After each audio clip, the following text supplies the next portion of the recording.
This is a true story. The reconstructions are based on original cockpit voice recordings and eyewitness accounts.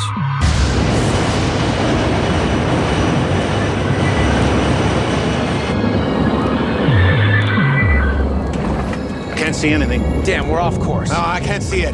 Way off. On June 1st, 1999, as an American Airlines jet prepared to land amid fierce thunderstorms, passengers knew they were flying into trouble. I don't know what made me aware, so doggone aware, that we were going to have a problem. Oh, no! Within minutes, their worst fears would be realized. Other one! Other one! Other one! Other one!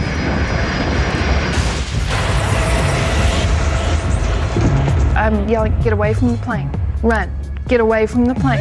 I don't know where we're at, but there's a road that goes around the airport. Well, we got a lot of people hurt. This film tells the story of a tragic and avoidable disaster. The investigation would reveal a lethal combination of pilot error, the devastating effects of severe weather, and a dangerous race to keep the plane on schedule. It would also uncover disturbing evidence of an industry-wide failing, one that could kill again at any time.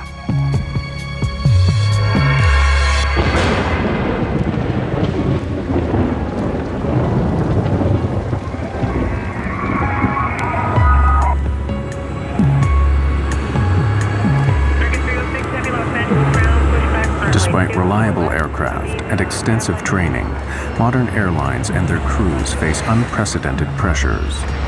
Intense industry competition demands that the whole system, from the flight planners to the pilots, be efficient and on time. The stresses this can bring would play a vital role in the loss of Flight 1420.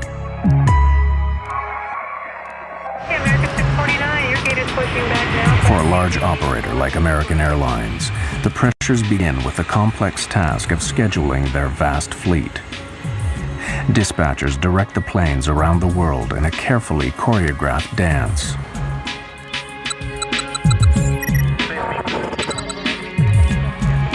The strain of maintaining this efficiency affects the entire system.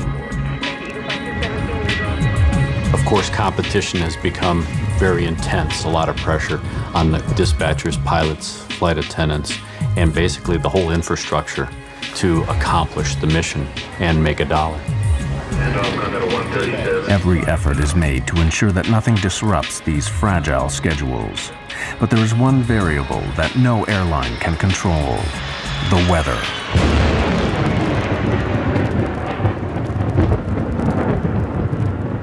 The southern states of America are especially prone to severe weather, where storms not only cause delays, but pose extreme dangers to commercial jets. Delays, scheduling problems, and fierce thunderstorms would all conspire to turn a routine flight into a terrifying race against time. On June 1st, 1999, American Airlines Flight 1420 is running late. The movement of the storms, everything is sliding to the southeast. So yes, we do have a stormy evening headed our way. The delay of Flight 1420 put pressure on the pilots even before takeoff. The responsibility can fall on flight crews to keep a tight schedule on track. Dispatch, please. Yeah, it's Michael Arago. Crews have strict legal limits on their duty time. The first officer warned the dispatcher that they were in danger of running out of time. Duty time limit at around 11:16. The flight had to take off within the next hour or be canceled. And the pilots also became aware of another pressure caused by deteriorating weather near their destination. Pilots had a weather briefing that they got before they departed Dallas-Fort Worth, which provided the forecasts, the weather alerts. The dispatcher and the captain preparing for the flight looked at the weather information and thought they could get to Little Rock before the thunderstorms impacted. The 139 passengers just wanted to get home. I was traveling with my son and my daughter. We were coming home from our vacation. It was my daughter's first flight. The plane was late and there were a lot of delays, of course. It was tiring, it was frustrating, it was late at night. They soon began to sense that Flight 1420 was racing against the weather. As they called for us to board the plane, they wanted us there and just to get on really quickly. Just get on, sit down, put your seatbelt on, we're going. They did mention that there was bad weather between us and Little Rock. They wanted to get ahead of the bad weather coming into Little Rock. Finally, over 2 hours behind schedule, Flight 1420 leaves Dallas. Unknown to the crew, the storms are already moving towards Little Rock. 40 minutes later, Flight 1420 is 100 miles from its destination. At this point, the voice recorder transcript reveals a calm and steady cockpit routine. American 1420, you gonna still want lower? So far, it's okay. So far, so good, ma'am. American 1420 will let you know. The first officer on American 1420 was a new hire. He had just recently completed training, and he had been paired on one of his first trips with this management captain. So now you had a very experienced pilot sitting in the left seat with the company, paired with a relatively new hire. Bushman and Oragel are clearly relaxed as they plan their approach and landing. 25 for 24, set and armed. Think this stuff's gonna work out pretty well? Yeah, we're almost down to max landing weight. There's a moon out. Or a spaceship. Oh, it's the mothership. Center pump's coming off. All right. The pilots are keeping a close eye on the storms ahead. Onboard weather radar scans a cone-shaped area of sky in front of the plane. Potentially severe storms show up in red. There's your big wad diddly. Yeah, we gotta get over there real quick.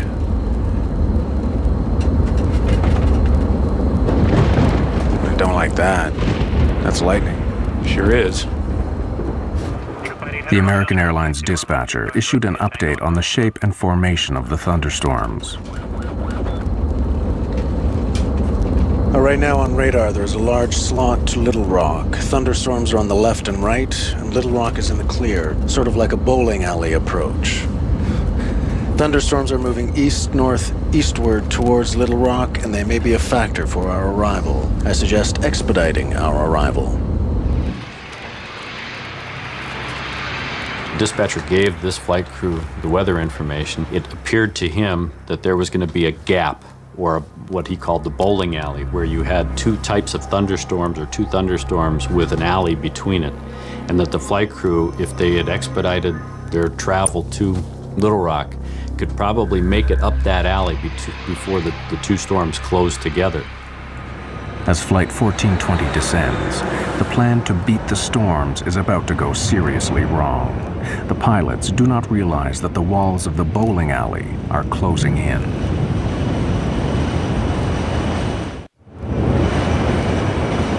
The route flown by American Airlines Flight 1420 is flanked by treacherous thunderstorms, a corridor the pilots call the bowling alley. With 80 miles to go, the route to Little Rock still appears to be clear. This is the bowling alley right here. Yeah, I know. In fact, there are the city lights. Straight there. You want to go down? Not yet, but pretty soon. We're about 80 miles from the airport, and we started our descent toward it. Quite a light show on the side of the aircraft, and we're going to be passing that on our way to Little Rock. It's been a pleasure having you aboard our short flight, and I'd like to take this opportunity to thank you for flying American Airlines. The lightning seemed to be on both sides of the plane. It lit up the inside of the plane. Very quick, you know, just kaboom type lightning, which was a little scary. There was quite a light show off to the left. Normally that doesn't get pointed out. If you go past the Grand Canyon, that gets pointed out, but not a lightning show.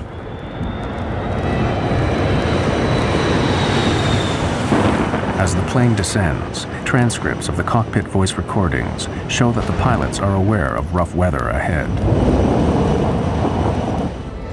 Just some lightning straight ahead. I think we're going to be okay, though. right there. Yep, right down the bowling alley. As my friends would say, California cool. Cool. Peachy. Exactly. 1420 at 11.3 for 10,000.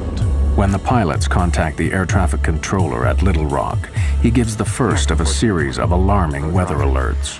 We've got a thunderstorm just northwest of the airport moving through the area now. Wind is 280 at 28, gusts 4-4, and I'll have new weather for you in just a moment, I'm sure. Gale force winds are gusting up to 50 miles per hour, enough to blow tiles off a rooftop. High winds pose a severe hazard for Flight 1420. Crosswinds make it difficult to control the plane on landing. The pilots must quickly determine if they are within safe limits.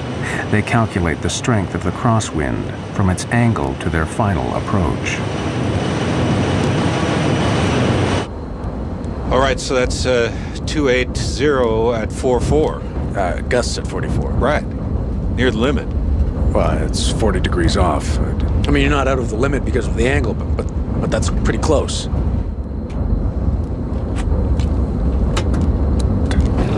Flight attendants, prepare for landing, please. The pilot's attention now returns to the bad weather ahead. He said the storm was to the northwest of the field? You said northwest. Yeah. Lightning strike, you said storm. But the task of tracking the storms is made more difficult by the lack of sophisticated radar at Little Rock. American 1420, your equipment's a lot better than what I have. How's that final for 22 left looking? What's that? We can see the airport, but we can just barely make it out. We should be able to make 22. That storm is moving closer like your radar says. But it's a little farther off than you thought. The controllers are going, well, your radar is better than mine, so forth. The controller in this accident had a monochromatic, or basically almost a black and white set of a radar, and could not determine the intensities of the storm.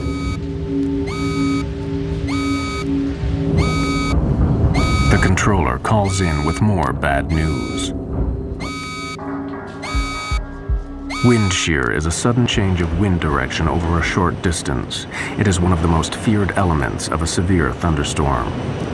To combat constantly shifting winds, the pilots are forced to throw away all their previous approach plans and start again. They have to reverse the direction of their approach, so they will be landing into the wind. Yeah, we're gonna need, We would rather go into the headwind, sir.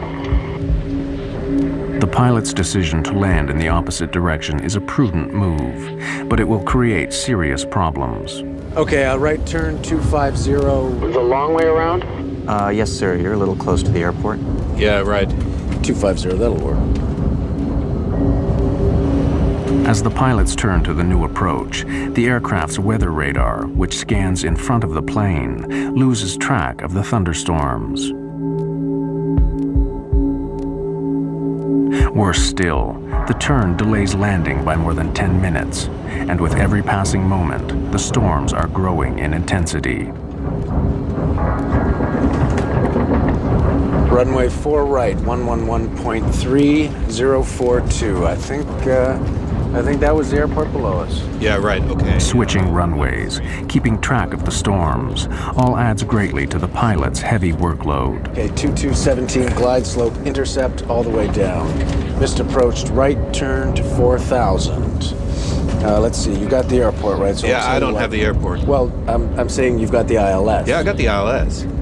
Airline pilots, they make their money when they're flying into bad weather. When the weather goes down, now all of a sudden the workload starts to increase because you have to factor in low clouds, rain, lightning, thunderstorms, wind. All of these elements start to bombard you the closer you get into the airport environment.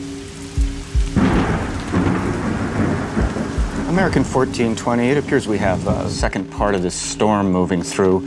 The wind now is 340 at 16, gust 34.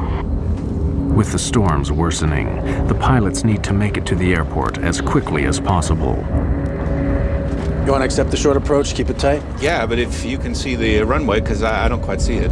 Yeah, it's right there. All right. See it? You just point me in the right direction, I'll start slowing down. Give me flaps 11. The transcripts now reveal rising confusion on the flight deck as the captain struggles to fix the position of the airport. Okay, did you notice something? Did you see the airport there? Where? There, okay, right. You're on a base for it, okay? It's right there. Well, I'm on a base now? It's like a dog leg. We're coming in, and there it is, right there. I lost it. I don't see how we can maintain visual. The pilots now abandon their direct visual approach and request help from Little Rock's instrument landing system. But this delays landing even further. Approach, American 1420. American 1420, yes, sir. Yeah, there's a cloud between us and the airport, and we've lost the field. We're on a vector. Well, basically we're on the last vector you gave us. Which is like a dog leg, it looks like. American 1420, can you fly heading 220? I'll take you out for the ILS. This news footage shows the storm on the night of the crash. On the airfield, heavy rain cuts visibility even further. Captain Bushman is getting frustrated. See, I hate droning around visual at night and weather without having any clue where we are. The thing that was really getting to me was I knew we were getting very low. I knew that the rain was not letting up and that we were being jolted around quite heavily. See how we're going right in the middle of this crap. Right. Approach, American 1420. I know you're doing your best, sir, but we're getting really close to this storm, and we'll keep it really tight if we have to. The plane was rocking and rolling at that point. It was pretty doggone unstable. I don't know what made me aware, so doggone aware, that we were going to have a problem. I don't know what did that. As Flight 1420 lines up for final approach, they head straight into the thunderstorm. The crisis for Flight 1420 is about to get even worse.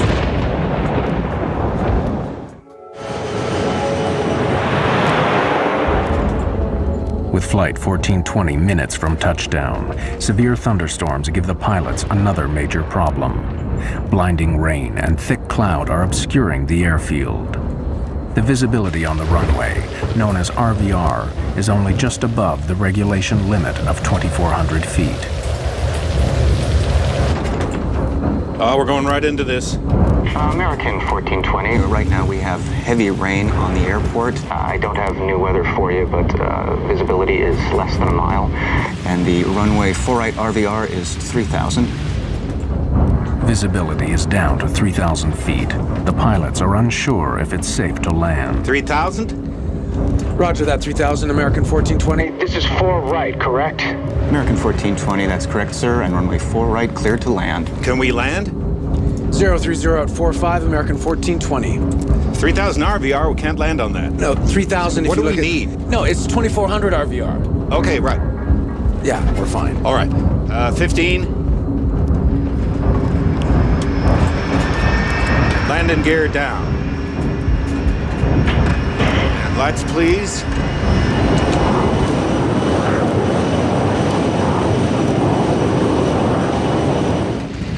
As we descended through a very dark black cloud. The rain seemed to be going horizontal. It was windy enough, apparently outdoors, that the plane was moving around a lot. I'd never done this before. I buckled up really tight, almost uncomfortably tight, and I was concerned enough. I put my shoes back on and got ready to go. There was something going on that made me very nervous. The crosswinds are way over the limit. The pilots could divert to another airport, but they don't, and the weather gets worse. Wind shear alert. Center field wind 350 at 32. Gusts 4-5. North boundary wind 310 at 29. Northeast boundary wind 320 at 32. The jolts seemed to be much stronger than I'd ever felt. You could tell that the thunderheads were extremely close to the plane. I said words to the effect that if he tries to land in this weather, we'll crash. Flaps 28. Add 20. Then visibility falls drastically below the limit. American 1420, the runway 4-right RVR is now 1,600. Damn. The pilots are rattled. Under pressure, they begin to make mistakes. Can't see anything. Looking for 460. It's there. Couldn't see anything. The wind was throwing the plane around so violently. I think it was enough of a crosswind that I was afraid we were going to land on the wing. We felt like we were going to tip over. I mean, it just felt that bad. You want 40 flaps? Yeah, I thought I called it. I knew the way he was jockeying the plane and the sounds of the engines that he was trying to get lined up for the runway, and I couldn't see it, and I couldn't see it, but I could tell we were close, and I kept thinking, where's the runway? 1,000 feet. 20. 40-40 land. This is a can of worms. Wind is 330 at 28. I'm gonna stay above it a little. There's a runway off to your right. You got it? No. I got the runway in sight. You're right on course. I got it. Stay where I you got it. I got it. Most of the people at that point in the plane were just holding on really tight, just looking forward. I mean, like rigid. I suspected the worst. I mean, I really did. We might not get down.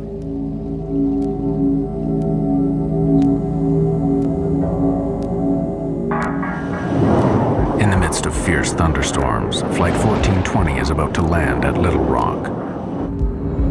Low visibility and high winds make the final approach treacherous. Wind 330 at 25. 500 feet. Plus 20. Wind 330 at 23. Damn, we're off course. No, I can't see it. Way off. I can't see anything. Got it? Got it! 100 feet. 50 feet. 40. 30. 20. 10.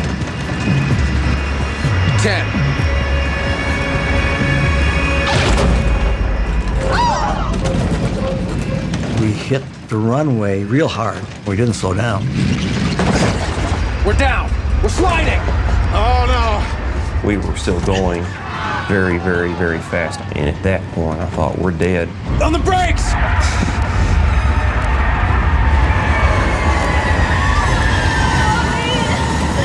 It was just chaos. It was terrifying. Quite literally terrifying. Other one! Other one, other one.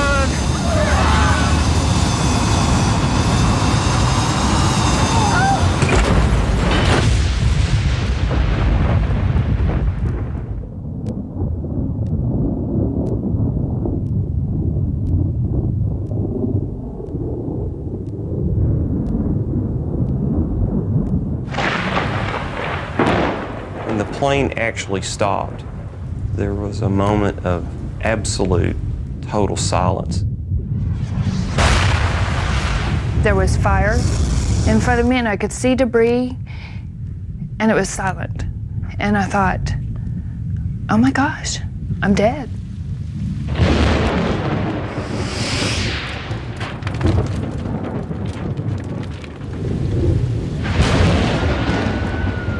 Within those minutes, I heard a small scream, and I heard it get louder and louder and louder, like it was on a megaphone. And it hit me, that's my daughter. And it's like, oh, okay, we've got to get out of here. You know, we got to do something. The passengers struggled to get out before fire engulfed the cabin. I had a broken scapula, dislocated shoulder, and cracked ribs and all sorts of stuff going on, but I didn't feel a thing. I just wanted to get out. I was not going to die in that thing. I got out of that plane probably in 10 seconds. It's like being in war. Go, go, go. I'm yelling, get away from the plane. Run. Get away from the plane. Go, go, go.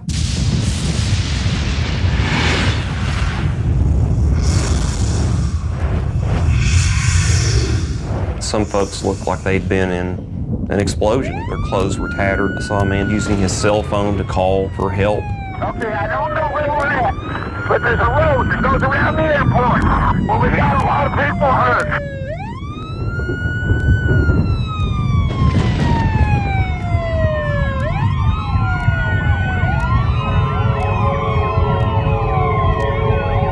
Traveling at almost 100 miles per hour, the aircraft ran off the end of the runway, plowed down a 25-foot embankment, and slammed into a steel walkway. The plane was ripped into several pieces. The wreckage finally came to rest on the muddy banks of the Arkansas River.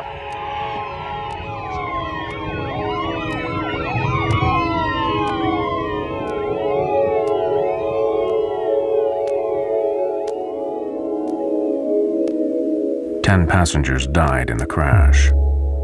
Captain Bushman was killed instantly when the cockpit was split open by the steel walkway. It was a shame I hadn't, literally a shame that I had not done more to save people. That's the worst nightmare I have.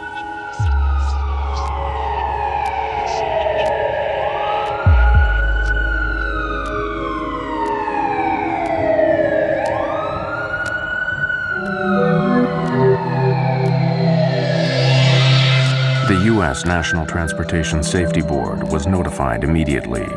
Greg Feith was the NTSB's chief investigator. The night American 1420 happened, I received a phone call about 1 o'clock in the morning from our communications center at the NTSB advising that there had been an aircraft accident at Little Rock and there may be some fatalities involved.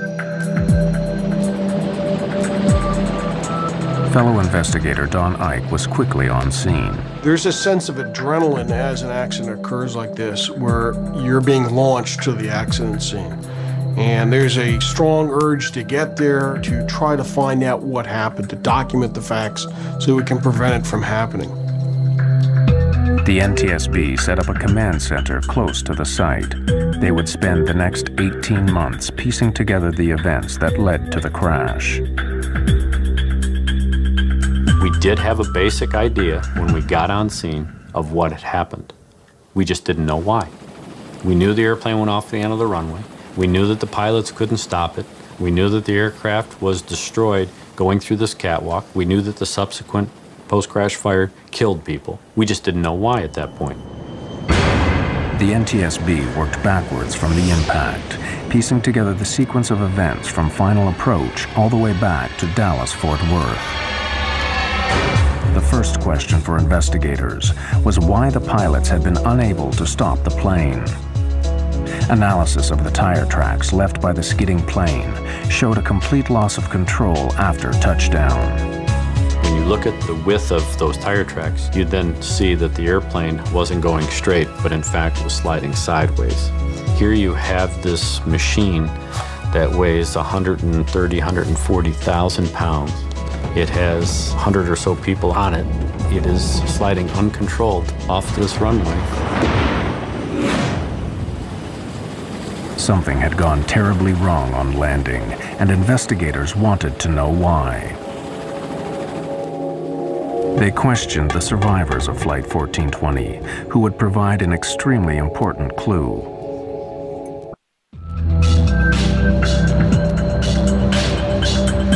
The NTSB needed to find out why the plane slid uncontrolled off the runway. They set out to interview surviving passengers, many of whom were local to Little Rock. Their eyewitness testimony would point the inquiry towards the most important mechanical system used to slow a plane down after landing. We were really interested in were those passengers that were sitting in a position right near the wings who could look out the windows and tell us whether they saw the ground spoilers deploy. Spoilers are large flaps that flip up on landing, literally spoiling the airflow over the wings. This is necessary to allow braking to take effect. None of the passengers saw the spoilers deploy. The NTSB compared their testimony with data from the airplane's black boxes. The flight data recorder, which monitors the systems on board during flight, confirmed that the spoilers had indeed failed to deploy. The implications were catastrophic. Flight 1420 had no hope of stopping in time. On the brakes! We're sliding! Oh no! So was the failure of the spoilers to deploy a mechanical problem? Or in the confusion of final approach, was it pilot error? To find out, the NTSB would make clever use of the cockpit voice recorder, or CVR.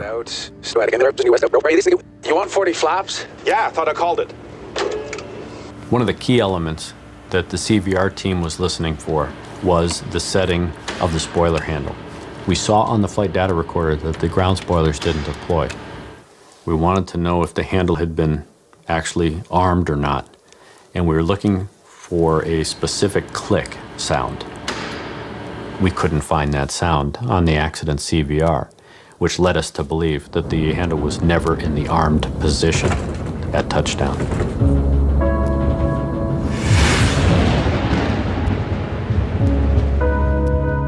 Intensely busy in the cockpit, the pilots simply forgot to arm the spoilers. Had they deployed, the MD-80 aircraft might have overshot the runway, but it would have stopped before hitting the catwalk. The pilots had made serious and ultimately fatal errors, but investigators wanted to know why. They suspected that pressures earlier in the flight led to these mistakes. They turned their attention to the weather.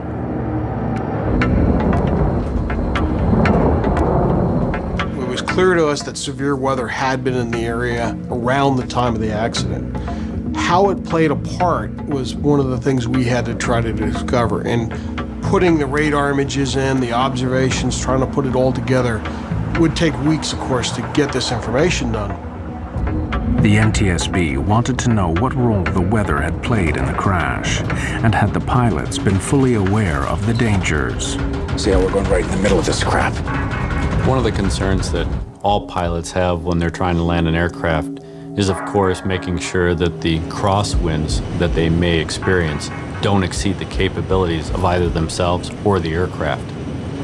The wind's now 350 at 30, gusts 45. Can we land? This particular flight crew had a limitation, not imposed by themselves, but imposed by the company, and that was that they were not allowed to exceed a 10-knot crosswind on a wet runway. Crosswind limits are clearly stated in the operating manual. The crew of 1420 were flying beyond regulation limits. This is a can of worms. There's a runway off to your right. You got it? No. This NTSB animation clearly shows the effect of the winds, causing the captain to make desperate last maneuvers. Winds definitely impacted the flight. If you look at the animation, you'll see him fighting the winds. Definitely not good. We're down! On the brakes! Other one! But when you start talking about a wet runway, thunderstorms, not a good scenario. But were the pilots of 1420 aware of the hazards posed by the severe weather? For the NTSB, the dangers of thunderstorms were all too clear. In 1994, a U.S. Air DC-9 fell victim to wind shear in North Carolina. The plane stalled at 250 feet and fell from the sky. A Delta TriStar crashed after flying into the most severe kind of wind shear that created an intense downdraft of air. So should the crew of 1420 have aborted the approach? There's the runway. There's two runways. Yeah, I know. See, we're losing it. I don't see how we can maintain visual. This NTSB weather animation overlays the path of the aircraft with ground radar images of the storm. Bushman and Orogel landed in lightning, torrential rain and hail, and 50-mile-an-hour winds. Based on the information that we had from ground-based weather radar, the flight crew of 1420 should have been seeing the majority of that storm. They would have been seeing the leading edge going green, rapidly changing the yellow to bright red. I can't see anything. Looking for 460. As they progressed towards Little Rock, they started to paint the bad weather not only on their onboard radar, but they could see out the window lightning. And one of the key statements that this captain made, which basically summarized the entire flight, was the captain saying, I hate droning around visual at night in weather without having any clue where we are. I hate droning around at night when I don't know where I am. That was such a key statement. It was at that point, by an experienced 10,000-hour captain, that he should have abandoned the approach going into Little Rock and either gone to his alternate or made his way back to Dallas. But to make a statement like that and then continue an approach to an airport where you have a thunderstorm in progress over the airport is a recipe for disaster. But the pilots were not the only ones to be heavily criticized. As the investigation continued, American Airlines flight policy would come under fire. An industry-wide scandal was about to be exposed.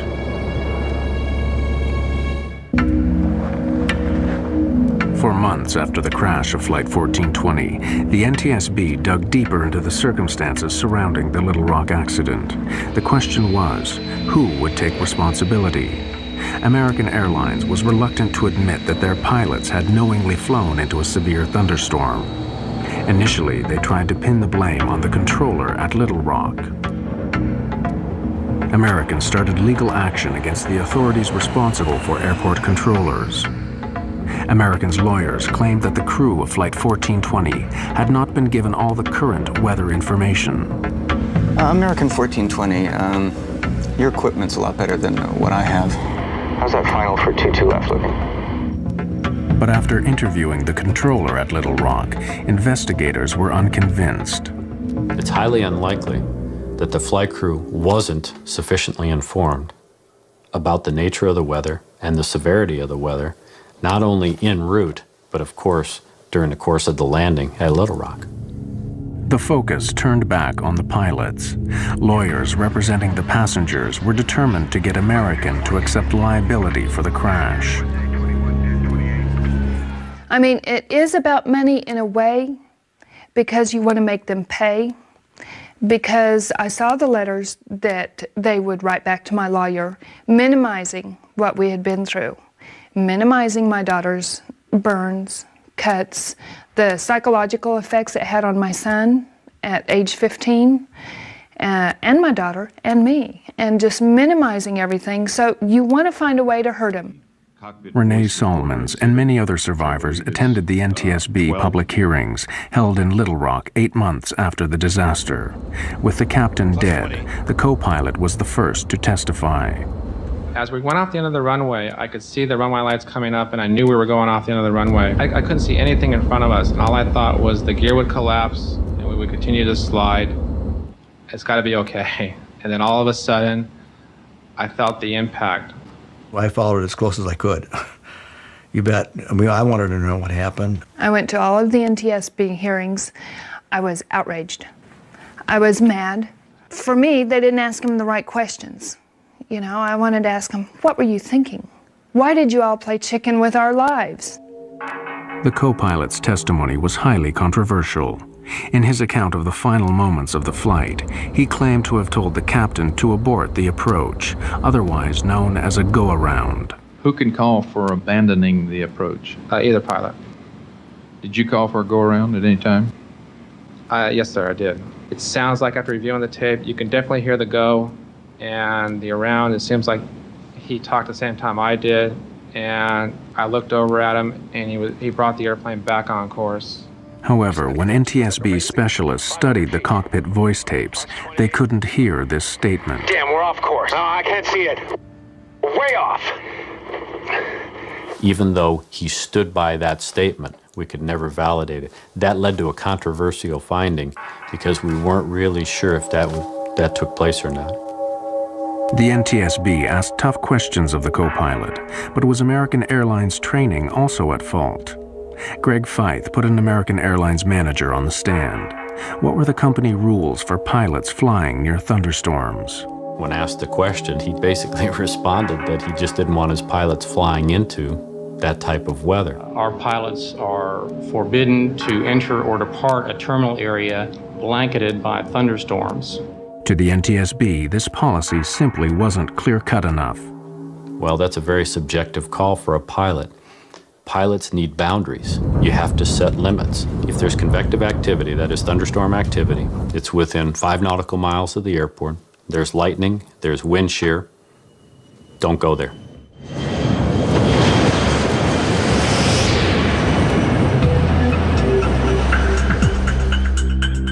The deeper they looked, the more the NTSB found that flying into thunderstorms was disturbingly widespread. Extraordinary evidence given at the hearings revealed that the problem was industry-wide.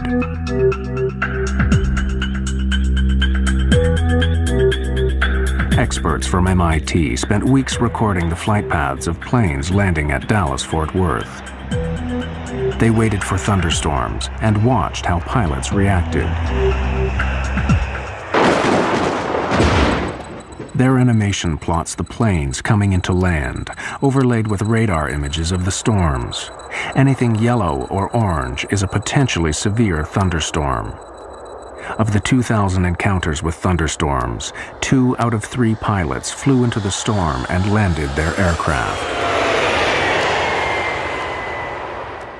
I was very surprised by the testimony at the public hearing, given the fact that they're flying the best equipment, typically have the best training, have the best information available to them. For those decisions to be made to continue into harm's way, it was very surprising to me that they tried to do that. Pilots know that if we go into that thunderstorm, we may not come out of that thunderstorm, and if we do, it may not be basically in one piece. Why did so many pilots fly into danger? The MIT researchers found pilots were more reckless if they were behind schedule, if it was night, and if aircraft in front of them were also flying into bad weather. In the Little Rock case, 2 of those 3 elements were present. It was night, and they were running late.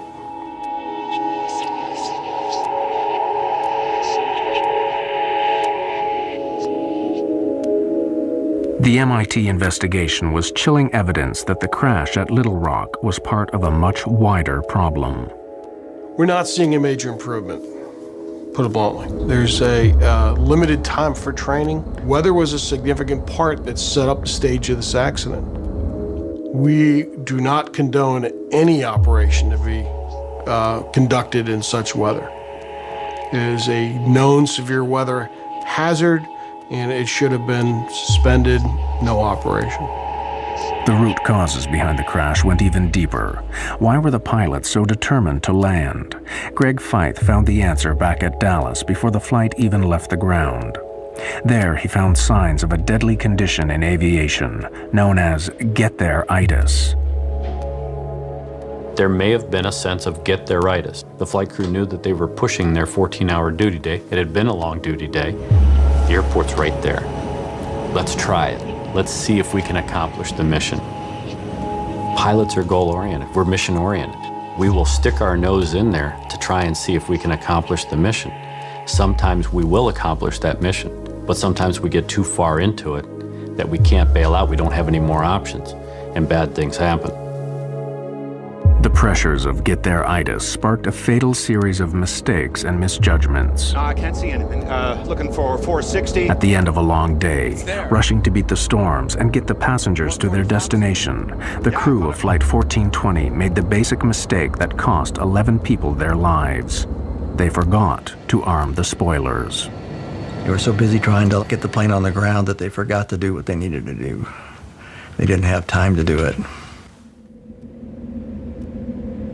After the accident, American Airlines revised their checklist procedures. Both pilots must now confirm that the spoilers are armed, ready for landing. In October 2001, the NTSB published their report. They concluded that the 2 main causes of the crash were first, the decision to land in a thunderstorm, and second, the pilot's failure to arm the spoilers. American Airlines declined to take part in this film or comment on the findings. As an investigator, I had over 2 years to basically criticize and determine what the captain was trying to accomplish. That particular captain had seconds to make decisions based on the information he was getting. And while it's unfair for an acts investigator like myself to start pointing the finger, I wasn't there. I blame them, but I'm not angry per se at them. I don't waste my time with anger on them. They'd got nothing but flack. You can understand it, but I can't understand a person, wanting to kill himself either. We've been out and visited his grave at the Air Force Academy a couple, 3 times, and the guy just got caught up in a bad situation. I mean, been there, done that.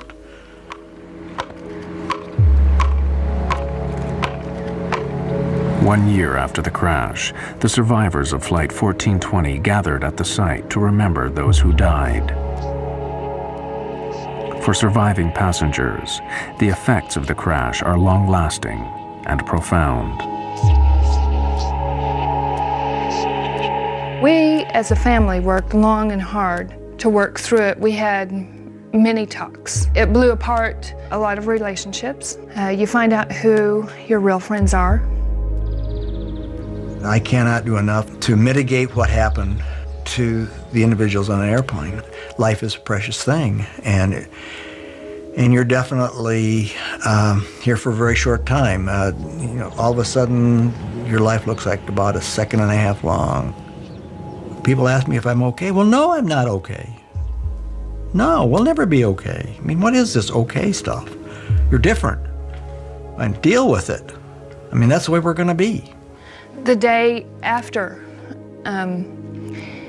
it happened, when Adam and I were in the hospital in Samantha, Adam and I got up and we looked out the window and we just couldn't believe that life went on. We just couldn't believe cars were driving and it was sunny and life went on, you know, because for us, life stopped.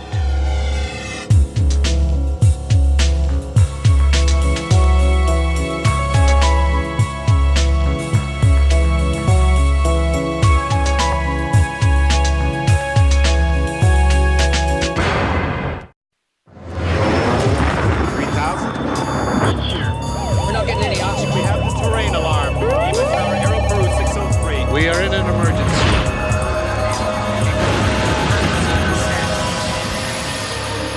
This is a true story. The reconstructions are based on original cockpit voice recordings and eyewitness accounts.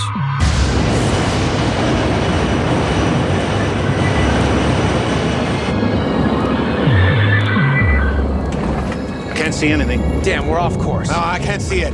Way off. On June 1st, 1999, as an American Airlines jet prepared to land amid fierce thunderstorms, passengers knew they were flying into trouble. I don't know what made me aware, so doggone aware, that we were going to have a problem. Oh, no. Within minutes, their worst fears would be realized. Other one! Other one! Other one! Other one!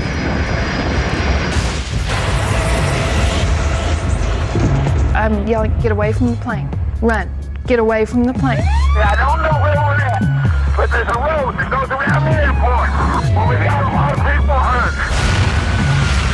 This film tells the story of a tragic and avoidable disaster.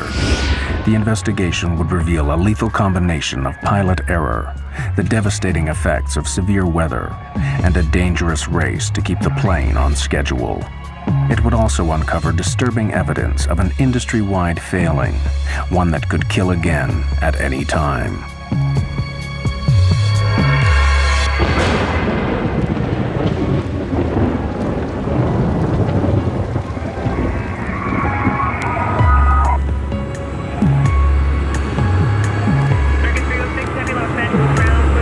Despite reliable aircraft and extensive training, modern airlines and their crews face unprecedented pressures. Intense industry competition demands that the whole system, from the flight planners to the pilots, be efficient and on time. The stresses this can bring would play a vital role in the loss of Flight 1420.